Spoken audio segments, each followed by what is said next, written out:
So I'd just like to begin by acknowledging traditional owners of the land on which we meet today and pay my respects to elders past and present. So thank you all for coming. It's great to have you here. And it is fantastic to have Adam here. I guess we've all started to witness in different ways the energy that you bring to working with young people. And for, you know, we can see why Adam was actually named Young Entrepreneur of the Year in let me just quickly... There you go. Okay. I get confused because there are so many awards that keep coming. Tasmanian Young Australian of the Year in 2015 and listed in the top 30 entrepreneurs under 30 in the nation in 2017. Amazing. And I guess this is such a great opportunity for Adam just to run through the work he's done. We've asked him some questions. What's your why? What is it that you do? How do you do it? And what's next? And what are you seeing as the big opportunity? So thank you, Adam. No, that's all right. I've got this, so I'm good to go. So, so as I said, my name is Adam. I run an organisation called Illuminate Education where we teach young people to be the confident, creative and capable people they have the potential to be. So straight to that first question of what's my why, everything is about for me is potential. Is finding the potential in people and developing them further into that, recognising that every person has this great opportunity. Henry DeCio, he was the Chief Operations Officer for Obama's 2008 campaign. I've had a number of chances to meet with him, and he uses the term stepping into your bigness, that we have this big frame that we all as individuals need to step into. And for me, that's what potential is. Every person has potential. We just need to activate it. We need to unlock it. And everything that I do that's all on that list up there is about that, whether it's helping people through school, whether it's helping people start and run businesses through the Van Diemen project that I run in, that I'm one of the directors of in Launceston, whether it's being on the advisory board for the Peter Underwood Centre to try and increase education outcomes across the entire state of Tasmania. I've just jumped on as the chair of the advisory board for Goal, which is a really exciting program North Melbourne Footy Club are running to help students connect between HPE and STEM skills, and then obviously engaging with students in a really unique way. And then also running a co-working space in Launceston, and obviously the potential of collaboration and the potential of bringing people together. So that's some of the stuff that I've done, and then I've been involved in a few programs which I'm sure we can definitely answer questions about as we go. I was chosen as, so I can say this is the only Tasmanian, but it probably doesn't matter here. But I was the only Tasmanian that went to the Unleash event, which was gathering together 1,000 social entrepreneurs from around the world to tackle sustainable development goals. It's a United Nations coordinated forum, which was really exciting to be part of, and go to Singapore and spend sort of 6 days with people that are all just as passionate and excited about what I am. You sit in a room with 1,000 young people who are excited and want to drive change, and you realise the world is going to be okay, which is great. And the previous year I was selected to be part of an International Visiting Leaders program, which is a US State Department program. It sits alongside the Fulbright scholarships.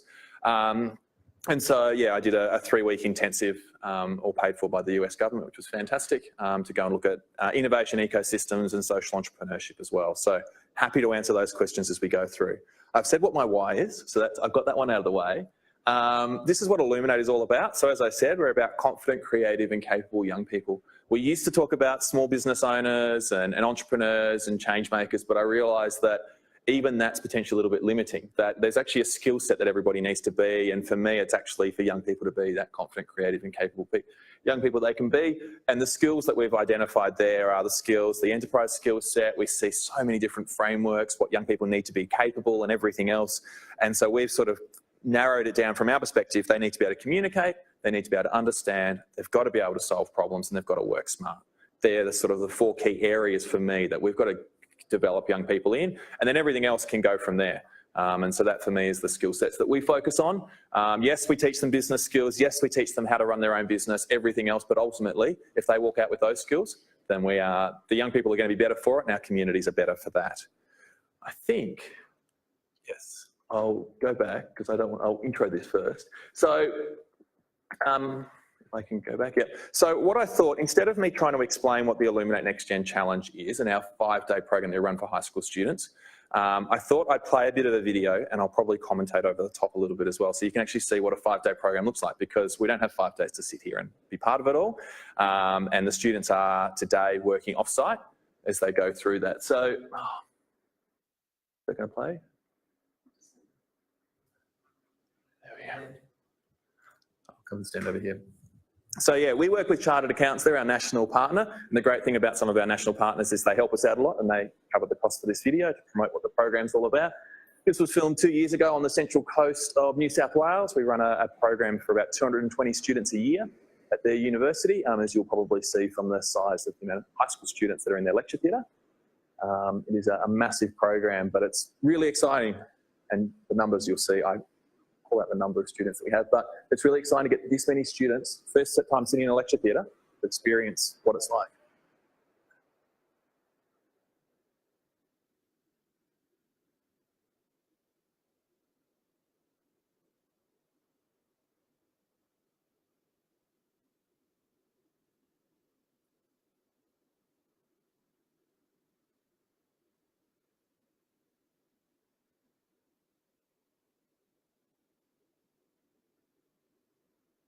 So at the core of the challenge, we always have a key focus. This week, the students are focused around social impact and social entrepreneurship. 2 weeks ago, I was looking at how do we change school cultures and looking at the skills young people need in schools. This one was about local food, local industry. So there's a broad range, but this is the students working collaboratively.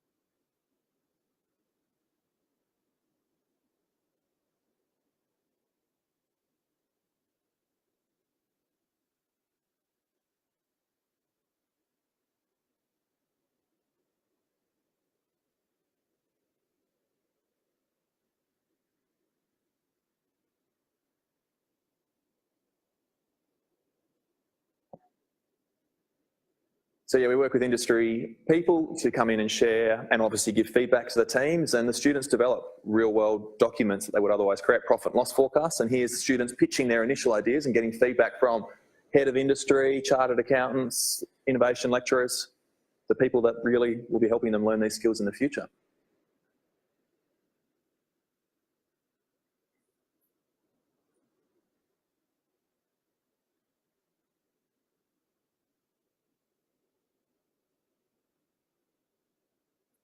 Now, we'll comment, that's only 24 hours in. So this is Tuesday of the program. They're presenting back their initial ideas, and then they have to do an elevator pitch halfway through to try and get their idea down to 30 seconds. Really focus on those communication skills because they're key.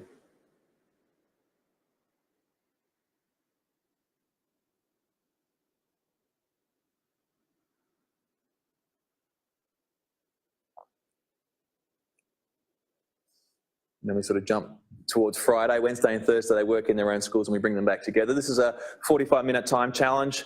These students, being on the area that they were based in, basically had a fire wipe out some of their crops and their paddocks, and they had to work out how their business deals with it, because it's about them collaborating, creatively problem solving and dealing with that time factor. Big time timer on the screen gets them working quickly. Yes. Yes. That's it. Yeah. And then so the students do present a pitch deck, just much like Shark Tank, at the start of the day as well.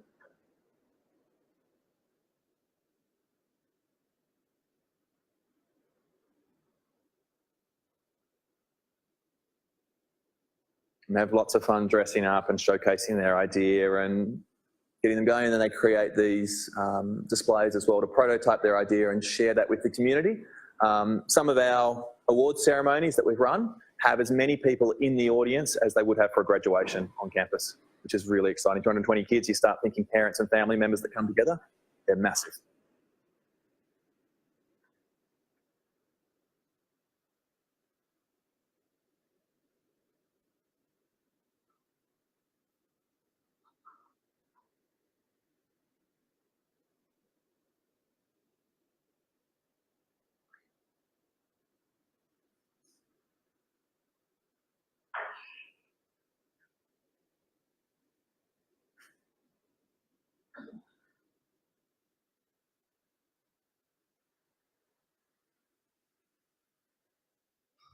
So we're really lucky to work on the Central Coast with the principals cluster directly, and they all get involved.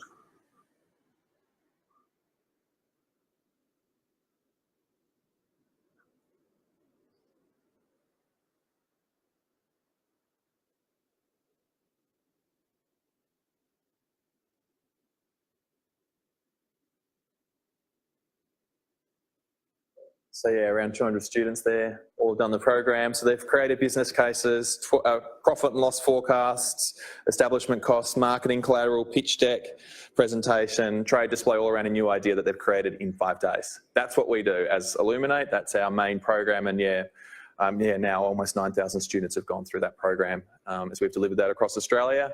Travel around from my base in Launceston in Tasmania. So this is where we went 2017 and 2018 as we travel around. And so we're broadly going at all areas across the country. It's really fantastic to be engaging with schools, communities and regions that really care about these factors and what we can do to support the next generation in big ways. And I know our 2019 map just looks as chaotic as these ones do. The question was around who we collaborate with. This is some of the organisations that we collaborated with last year and into this year as well. So a range of universities. We have university partners across the country that we work with. We've got a number of corporate bodies. Chartered Accountants Australia and New Zealand are our national partner, and they get us to a lot of communities, which is fantastic. We've got an education partnership with Abbott Australia, which helps refine our teaching pedagogy and making sure that we deliver high impact programs. And that helps us get out into some different schools as well. But then you've got, some schools pick it up, some councils recognise this is an important thing for their region, so they want to bring the program in. I'm trying to see what else I've got here behind me. We've worked with some corporates that believe this is really great to build. Australia Post, GHD, that want to invest in their community and see this is a really great way to do it. But then also, what can they get from the students, and the students designing something with them as well. So, and then in the past, we've worked with some other great organisations, our state power generator, all sorts of stuff. It's been really exciting to work with a range of different organisations that realistically all care about the next generation and want to partner together to do that. So collaboration is big for me. Everything we do, we want to collaborate with. We don't want to just come in, deliver something and then walk away. We want to actually, impart something, but then also bring other people together, create a catalyst, and then knowing that, yes, next week I'll be in a different region, but then there's people who have been involved that can take that on and continue what's happened and build those relationships and partnerships as we go forward. Next steps for me and for where Illuminate's going. So we are rapidly approaching our 10,000th student, and when you do a 5-day program, so they're not just with you for an hour or two, they're with you for a whole week. It's a lot of time they spend with us, so that's why we're really excited to reach our 10,000th student. Our 100th program isn't far away as well. But we're also sort of growing our organisation. I've got a team of 5 that work with us as we travel around the country and deliver programs. And we've got some weeks, there's a week at the end of June in Melbourne where we're going to run 4 programs at once. So we're going to have almost 1,000 students complete the program in one single week, which is exciting, scary, but exciting. And so we're just working through that at the moment. And then the international expansion. So we've got really great links with Hong Kong and South Africa to roll out the programs this year, and a number of other countries that are looking at either later this year or early next year. So what I thought was relevant to Launceston in Tasmania is not just relevant to that, it's relevant to communities all across Australia. And as I am travelling further afield, I'm realising communities all across the world are asking for the same things, and the ability of what we've done and built, the data sets that we've got behind us and the reputation that we've built means that people are asking, can you come over and help? And it's like, of course, if there's more young people we can help, that's what we're there for. And then the personal stuff, if we get there, I'm really keen on building the social impact opportunities in Tasmania. We have some pretty chronic health and education issues, and I've been involved in so many economic development discussions. And then you start talking about economic development, but then someone will bring up, the health factors. We haven't got exactly a fantastically healthy population. We have the fastest ageing population in Australia. We have a lot of retirees moving to Tasmania, so that's starting to change the dynamic. And also our education standards are pretty poor across the country. And so when you're going, let's do economic development, but we'll just do economic development and ignore health and education, to me, we've missed something. And so I want to focus more on that. And so creating a social impact program that actually goes out into communities and out into regions and cultivates local people to step up and solve the problems they see in their region, a hyper-local solution that potentially someone in a state capital or something else can't see. But you go into these communities where there are communities in Tasmania where 30% of women still smoke while they're pregnant. So we've got to fix that. Now, that's not across the state, but there are communities that have that. How do we shift that? I don't think that's a massive statewide decision. That's someone in their community that will actually see that and know that acutely and be able to support. And then how do I support that? And then, a school with a question mark beside it, because we spend 5 days with the student, and I'm sort of starting to think, how do we do this over 5 years?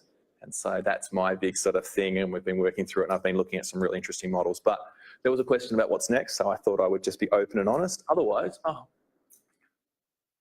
that's kind of broadly what's my why is about potential, what we do as Illuminate, what we're focused on, who we collaborate with, and why collaboration is really key, and then some of the next steps.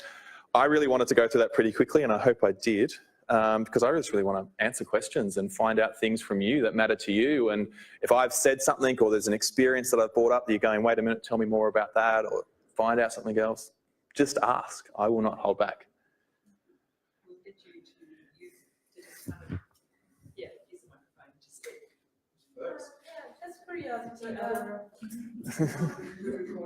Oh, sorry. How old are the young people that you attend, and who found you? Like you, when you go to some school to teach, you go with your money that you raise from your partners, or you charge? How they can hire you? So the first question is that the program's designed for year 9 and 10. That's the age group that we're normally working with, saying that we have run programs from year 4. So what's that, like 10-year-olds? So we've worked with primary school students. That's really great fun because they are so creative and so excited. So we love working with primary school kids where we can. But yeah, years 9 and 10 is when they're starting to think, what are my next options? Where can I go? So that's where we sort of do a lot of work with. We do some year 11 and 12 stuff. And then I used to do some adult-based things, but the Van Diemen project, which is that business advisory service that I've set up now, really does most of that. So I've stepped a lot back from that. So yeah, mainly those high school students. In terms of the way that we basically make our money to cover our costs, either our partners cover costs or put the money in, or there are some schools that say this is so much of a priority, we're going to pay for it, come into the school, run the program in our school. The benefit means that when you've got 170 students in a year group, getting buses for all of them and relief for all of them is a nightmare. So instead it's easier for us to come in, bring some speakers in, and so then some schools do prioritise it that way and go, yes, 1 week out of a 40-week school year, this is a priority, we'll bring it in. So, but we do try and work with partners where we can, and there are some great regional organisations that we get to work with that go, you know what, we'll give you some space, we'll cover the cost of the program. We've got some unis that fund like up to 10 programs a year because they believe this is important for their state, but then also important for them to get themselves out there and be involved in these big decisions.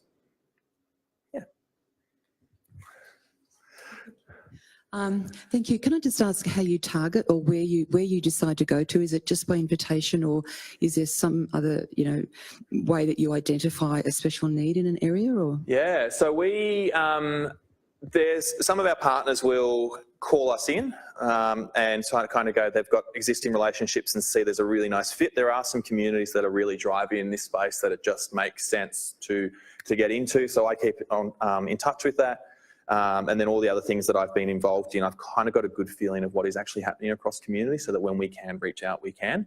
But a lot of the stuff that I've really focused on is building the quality of the program, building the value first, and then trying to run regional programs to then build out from there. So we haven't run a program here before. It's great. We've got one. Chartered Accountants has funded this program here, and UNE is hosting us, which is awesome to be working in partnership. And then other opportunities will come out from that. And for me, so my sort of marketing approach is very much around how do we build the quality program, deliver a great experience, then get people to start asking more questions. And that's where, for example, the Central Coast, the university has brought us there. This will be our 4th year, and now we've got 3 other schools that say this is so much of a priority, we're going to be part of it, and that's where it scales out and grows. And I'm actually now running a young entrepreneurs program with the council in their region as well, because they've gone, we've seen the impact, we want to do more of this. So a bit more of a slow burn, but yeah, very much it's the areas that we see exciting things are happening or where we've got some leads into that are asking big questions. So yeah. My question is a bit less structural and more, well, I guess, what we could learn from your program to change how we educate students in general, because I think you've said, working with primary school kids is really exciting because they're full of ideas. Yep. And as they get older and grow into adulthood, the ideas, they get less, risk-taking gets less, everything becomes more structured, and it's about what do I need to know, not what I can do. Yep. And so my argument is our education system, and we as a university are complicit, is, well, not helping people become entrepreneurs or become critical thinking people. Yep. So what can we do on the large scale to do that? It's big. There's a lot of big things that we can do in this space. For me, it's around how do we flip it around from basically filling the right answer in the right spot to turn around and go, okay, how can you step through a framework and a process and deliver something and basically step up that instead of, so we deliver students, for example, through NextGen, we give them templates, we give them guides, but then that gives them the platform to then deliver the work as they want. And they're coming up with their own ideas and charging ahead. I've already got, I just saw before, a group of students sent through their financial tables. In 24 hours, they've written a cost-benefit analysis, an establishment cost table, a 12-month profit and loss, and they've even gone and done their cash flow forecast. Like, now, if you ask them to do that for a test, it'd be a very different conversation. But because it's around something they want to do and they're charging ahead with it, for me, it's going, how do we capture that passion and that interest that allows a student to flourish in that way? So it's probably more of that project-based learning opportunity rather than I guess sort of a traditional, how do we basically sit at the front and learn the information. And then for me, what we do is all about the skills rather than, like, it's skills first, then it's the content. And that for me is absolutely key. What are the skills you want to develop? How do we captivate people and get them excited, get them engaged and grow? Because along that journey, then we can put content in. We can do that as we go. But I think sometimes the challenge is we go, how do we teach everything we need to teach? And you know what, if we can fit some skill development in, we'll do it if we get time. But I think so much of everything we're seeing for industry, they're going to have to learn more on the job. They're going to have to be ready for that. So how do we create the skills that get someone really excited to accelerate through that process? And yeah, how do we, basically for me, it's the skill development. I don't know how we assess skills better. It's my big discussion. If we could work out a way to assess skills rather than knowledge, we would have something that would be a lot better than a NAPLAN or something else that we do.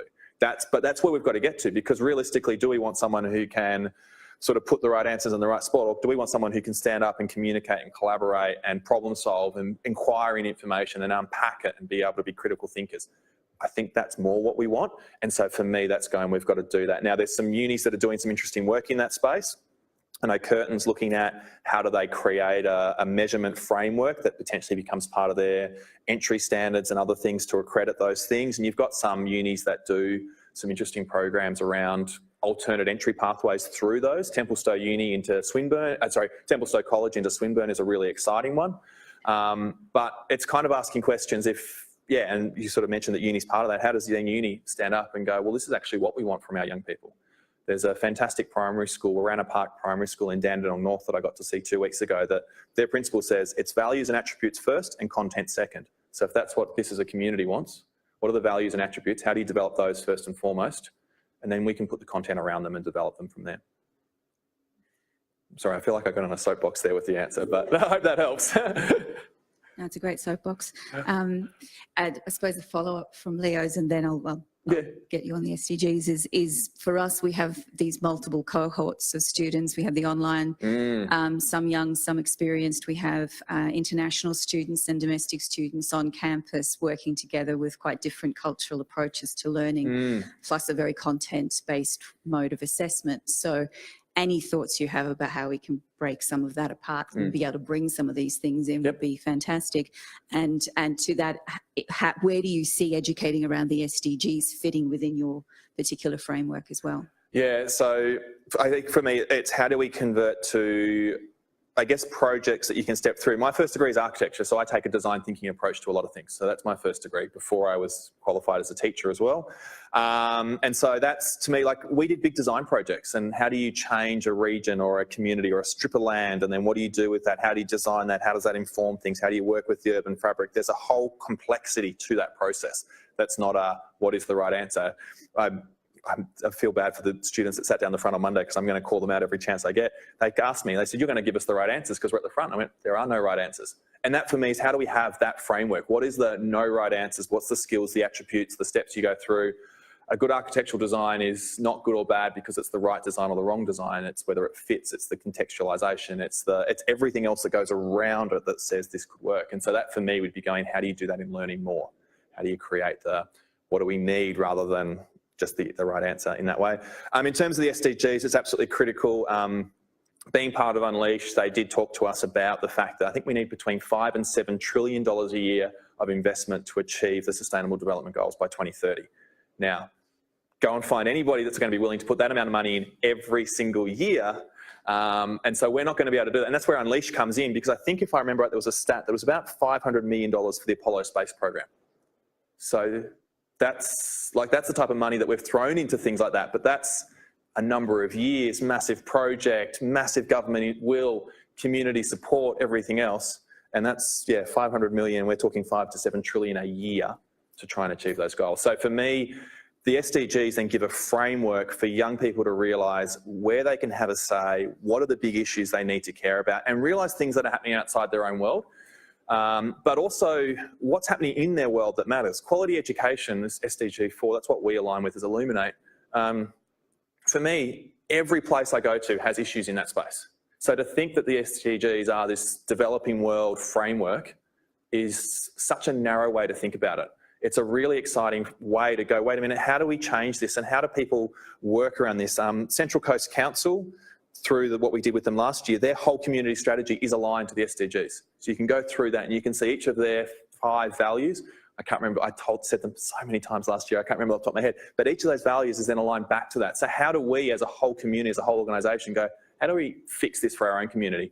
Yes, we've got to change the world and we've got to do that, but first and foremost, how can we have an impact here in our region, our community, and start making those changes and calling them out? And then there's so much insights and information around it. And then the opportunity to collaborate globally is really exciting. I meet with 5 education people once a month. I'm actually talking to them tonight about creative education trends in Australia. And I've got someone I'm talking to in Singapore, in the Maldives, in Lebanon, in Thailand, and then there's a whole network of people that's joining us across Africa and across Southeast Asia now in that group, because we're all passionate about this. And so then how does that become a linking point that says, let's get all the people around the world who care about this to start being involved in this? And that's probably going to create a really rich educational opportunity and see opportunities that you wouldn't otherwise see as well. So, yeah. I agree with everything that you've said so far. I'm glad. My background is I'm passionately interested in technologies and their transformation into a range of goods and services and that sort of stuff. But I've always thought that we're going in the wrong direction in our school education, maybe even in our university education. I've long thought, for example, that the existing faculty structure and disciplinary structures ought to be deconstructed because in the social sciences, economics, psychology, sociology and political science and so forth all integrate. And there's a lack of emphasis on integration. But I've listed down here a whole lot of other things that are lacking. We don't put anywhere near enough attention on things like generating imagination, creativity, entrepreneurship, leadership. Since we're in election mode all over this country, I'd just like to observe that most of our leaders, in fact, don't know what leadership is all about. Seriously, I think they're seriously deficient. But it goes on. Networking you've talked about, but attitudes to risk. I've spent a lot of time in places like Seattle, as this says, and Silicon Valley and so forth. And everyone is talking about doing completely new things and taking risks. And it doesn't matter if you fail because you go on to the next big thing and so forth.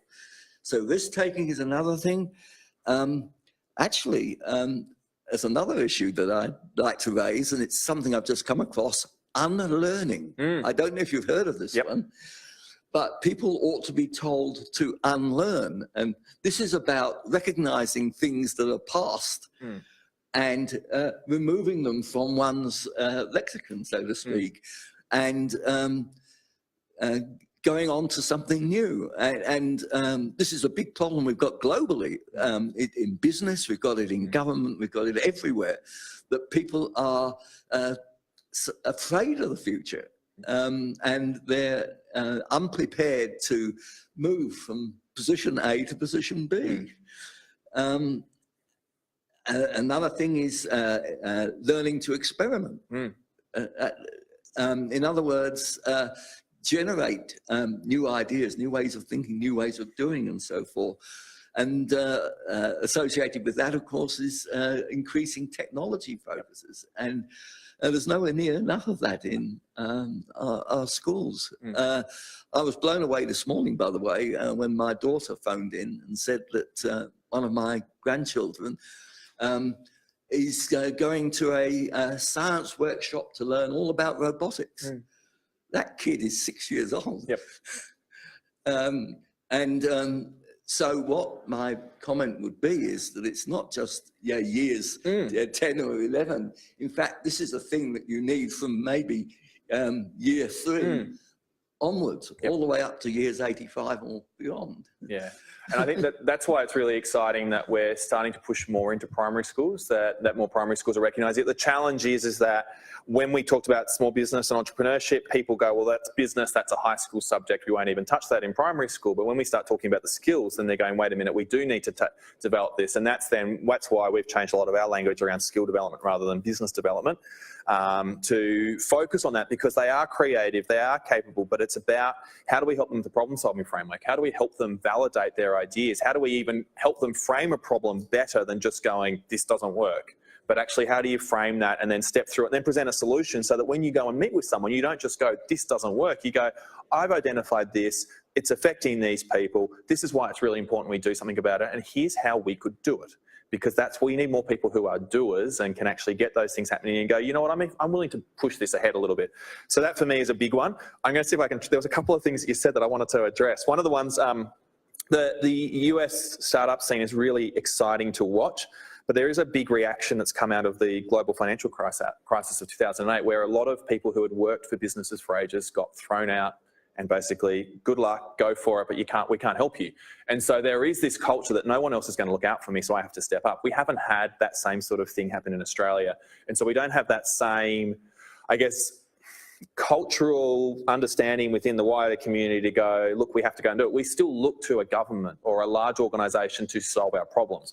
And so until we have something like that, I don't think that's going to change, but it's more about how do we cultivate the individuals that can do that, that can start to shift that focus, and so we can get some role models in that space. Failure itself, the term that I prefer to use is stumbling, and how do we help more young people stumble in school?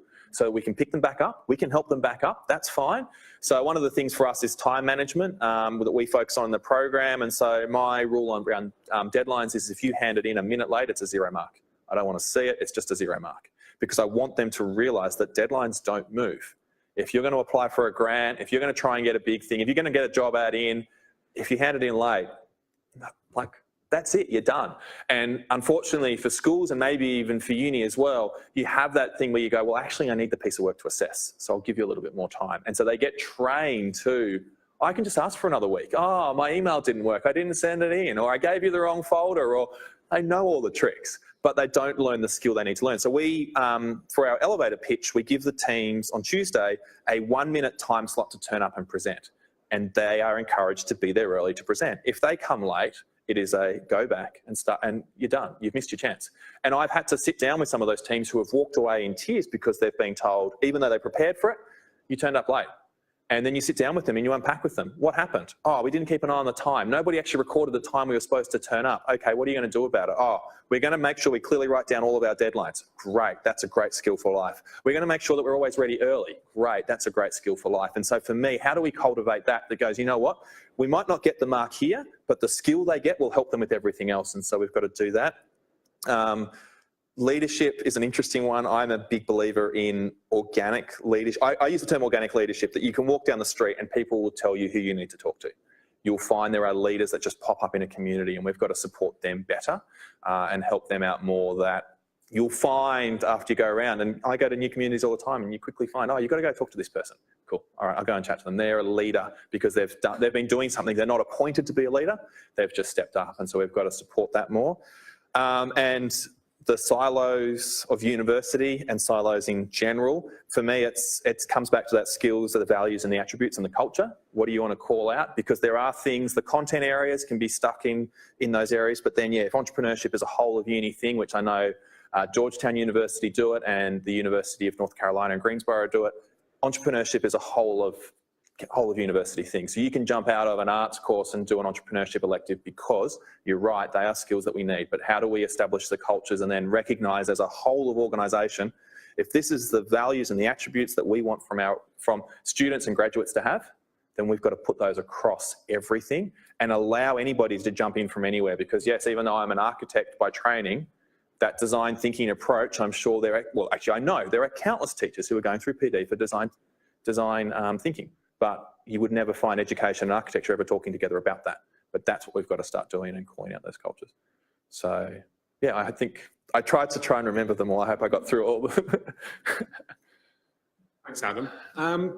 Picking up from one of your earlier slides where you had the spread of areas that you've worked with in Australia, the target and where you see yourself going next, how are you scaling? Yeah, it's a really interesting process to really try and trust people completely with everything that you've created so far. I managed to find some really great people. For me, I recruit by passion first. Your cover letter to me makes a massive difference. Probably your cover letter more than, I probably won't even get to your resume if your cover letter's got the passion in it. Because that for me is what it's about. I can teach everything else. I can train you up. I can help you be a better facilitator and help you with your communication skills and everything else if you want. But if you're not there for the students, then like, I don't want you here type thing. And so for me, it's always a passion first approach. And that's how we're building out the team. And then personally training them to then go out and do it and then regularly checking in along that way so that I don't have to lead as many programs. I travel 30 weeks a year at the moment. I have a 3-year-old and a 1-year-old at home as well as my wife is at home. And so I don't get as much time at home as I would like. And so for me, this is a big thing for me to go, well, how can I basically support this? I can't clone myself at the moment to go to all the other regions we could go to as well.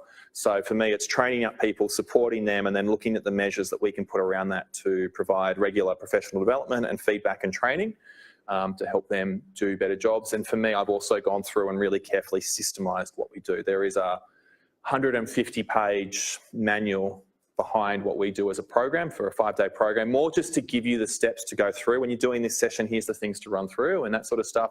And then like 2/3 of the book is what happens if this happens or this or this. Because then when you're in the room delivering the program, some students don't jump at some areas, they jump at others. We've gone into some where collaboration is like, we've gone into some schools where the students are basically told, you're doing that task, you're doing that task, you're doing that task, you're doing that task. That's how we do teamwork. And go and find me anywhere that really happens. And so when they go, wait a minute, we don't do collaboration, then you know what, I've got to spend twice as much time working on collaboration skills and I've got to push something else out for that. But you know what, for our focus, that's what we've got to do. And so for me, it's equipping the team to be able to do that. So yeah, really much about how do I develop the team and then build them up to be the people that we can do. So I'm spending a lot more time basically focusing on the staff that we have. Building them, training them, developing them so that then I can step back and focus on developing the next person and building that out.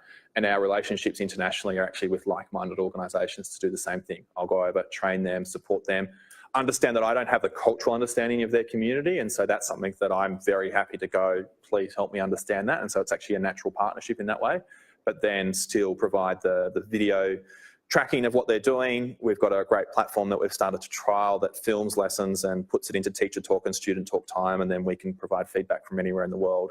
And so it's those types of things to go, how do we do that and support that progress? And so, yeah, it's a very much around, yeah, how do we basically quality control? But that's a very broad way of doing that. There's a lot of things in it. It's not a simple solution. Cloning machine would be so much easier.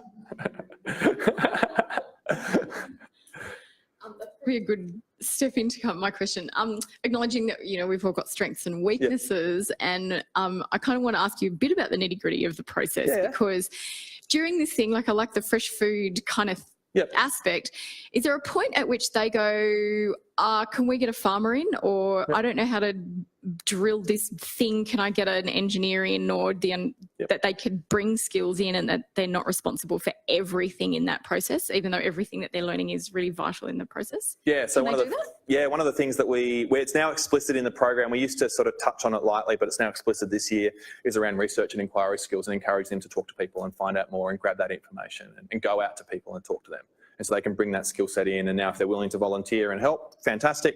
Obviously, if not, then that's probably a brand and different other things that they can sort of consider and reflect on, and how they approach that and recognise that they might have other things on. But for me, that's a big thing, is how they can call in for help, because you know what, none of us in business can do everything. And it's getting them to realise that. And so we had some students yesterday sitting there and they're all freaking out because the prices for advertising the paper aren't online. And so they're all going, wait a minute, we've got to call someone. It's like, yep, pick up the phone, ask them, tell them you're doing a school program, and they'll probably give you the answer. But even just that insight and being able to call on someone and help them out. I've had students, we get them to do radio ads. I've had students call up a radio station and go, look, we probably haven't got the gear at school. Can you help us out? An hour and a half later, there's professionally produced radio ads. They get sent through to them because they've sent them the script and they've gone and done them all, and they've asked, and they've kind of like, oh, wow, we can do things if we ask, and we can actually be supportive and connect and engage. And for some students, they're not used to that.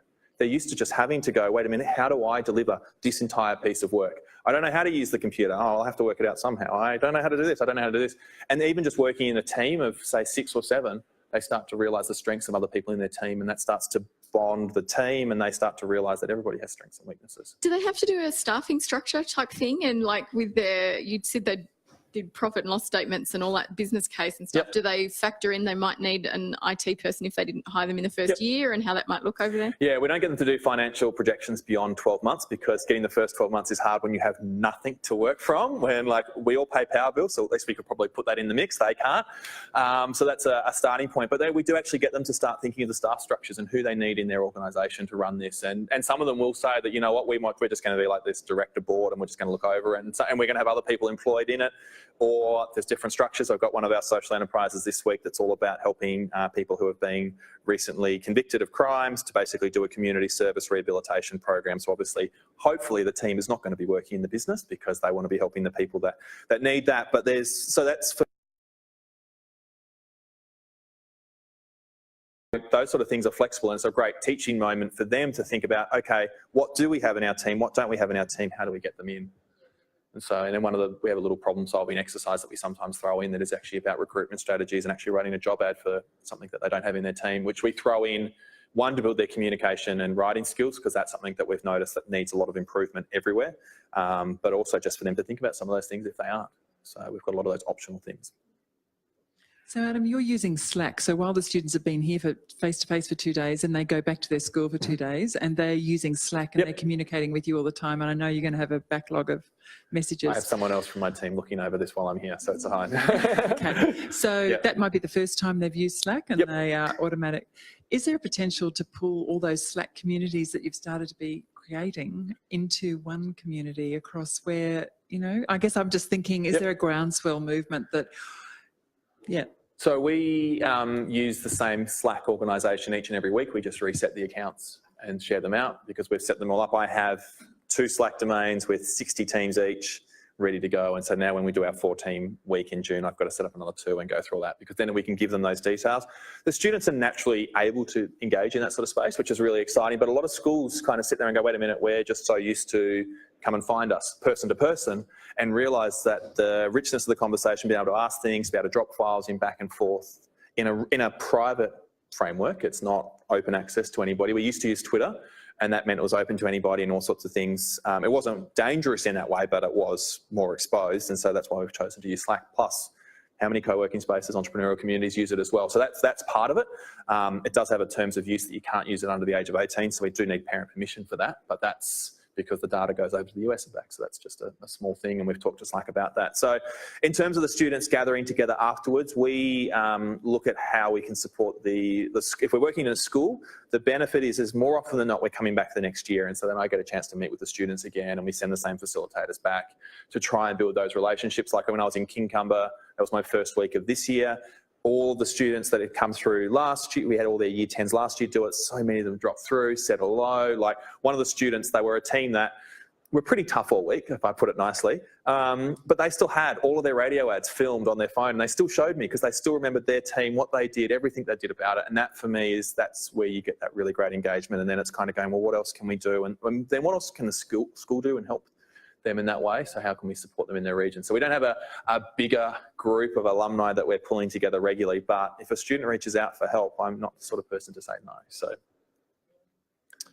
I actually have a question myself. Yep.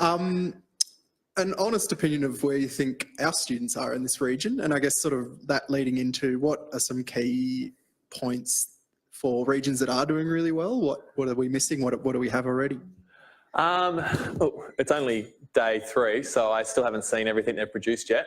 I think for me, a big one is we've got to look at, obviously, transport issues around some of the students engaging in big things. I know we've got the students from Bundarra that are travelling and they're only here for 3 out of the 5 hours that they're here on campus, and I understand that completely. But there's probably other central schools that would benefit from this experience as well, and that was one of the comments that their teachers made, that they're surprised to not see more of those schools involved. But we've got to look at how do you have those opportunities and create those flagship moments that gets people around it. In terms of the entrepreneurial spark, I actually think you've got a really healthy entrepreneurial ecosystem from all that I've seen and experienced, which is, I think, really exciting. I'm keen to learn a little bit more to try and see what we can do in Launceston, despite the fact that we're 3 times bigger and we have NBN fibre to the premises. We've got 5G rollout for Telstra. It's one of the first places. We've got a city deal, which means we've got a $200 million investment in our university coming through. Like, we've got all these things, but I feel like there's a groundswell of energy here that we don't have. So that's really positive, I think, for this.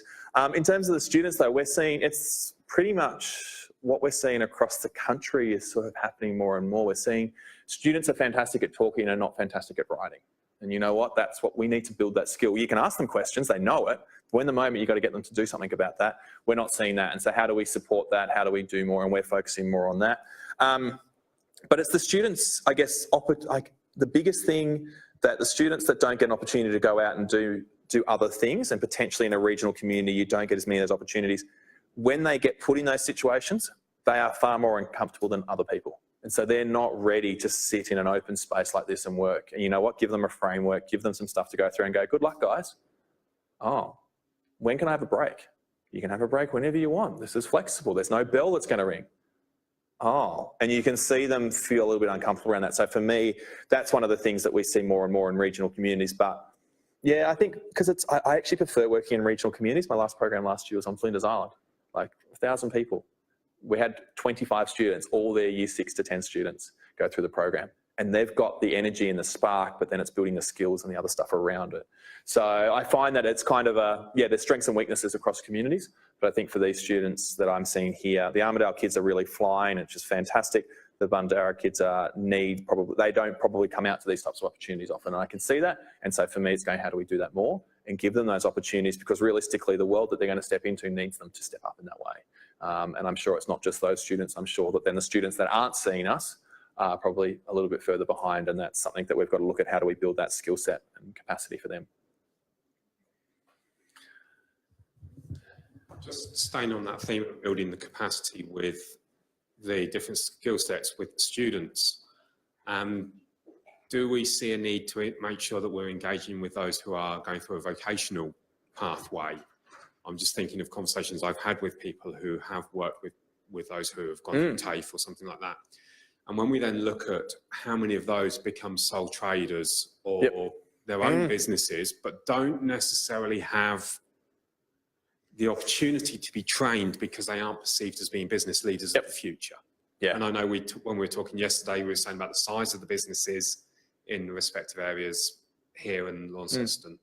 Yeah, no, I think it's a big opportunity, and it's something that often gets missed because, sadly, probably if you've gone down that TAFE vocational pathway, you are more likely to get into a space where once your apprenticeship's finished, you've got to start your own business because the job's probably not there ongoing. And so, or they sit there and go, wait a minute, they're charging out twice as much as what I get paid. I'll go and start my own business and not realise all the pitfalls that go with that.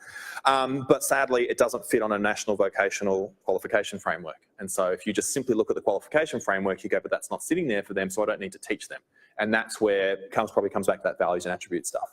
What do we actually want them to do? I'm having a conversation with a TAFE in Victoria who they thought the same thing, but they basically went, 12 months after they've graduated, we want to offer them an opportunity like NextGen to develop those skills because we recognise that that's when they're going to start asking those questions and we want to actually help them out. So I think it is important that we do that, and I don't think no matter what pathway they're going down, that's why for me, if it's confident, creative and capable young people, every single person has a reason to be impacted by this, and we've got to reach out to all those areas to get them all engaged. Because realistically, if they don't go and start a business, I think we want people who are financially literate in every single business. We want people who can communicate in every single business. So we've got to not just look at entrepreneurs starting things, but entrepreneurs being involved in things. We need young people who are community minded and have that leadership potential that they can change something. Always talk about you can change the world, like anybody can change the world, even if it's just the world of one person. So how can they change one person's life? And then you know what, if we all looked after one person's life, our world would be so much better. And that's sometimes how do we cultivate that so that every person can be involved in it. Adam, thank you That's so right. much. We are going to wrap up. Is there something you think we need to talk about that we haven't talked about just in this session? Have we missed something that you think is absolutely critical? No, I don't think so. I think probably my changing the world fact is probably a good point to finish on. So I was thinking, are we getting close to that point? But yeah, no, look, it's been fantastic. And I really have loved all the questions and discussions. And yeah, it's something I'm just really passionate about doing and love when I get to travel around and see what else is happening and just being part of things, because I think there's great things happening everywhere and something I can share. I'd love to be part of it. So thank you for the invitation to be part of this. Thank you so much. It's been great working with you to make this happen. And we'll have lunch, so please feel free to just have lunch and catch up with Adam afterwards. Thank you. Thank you.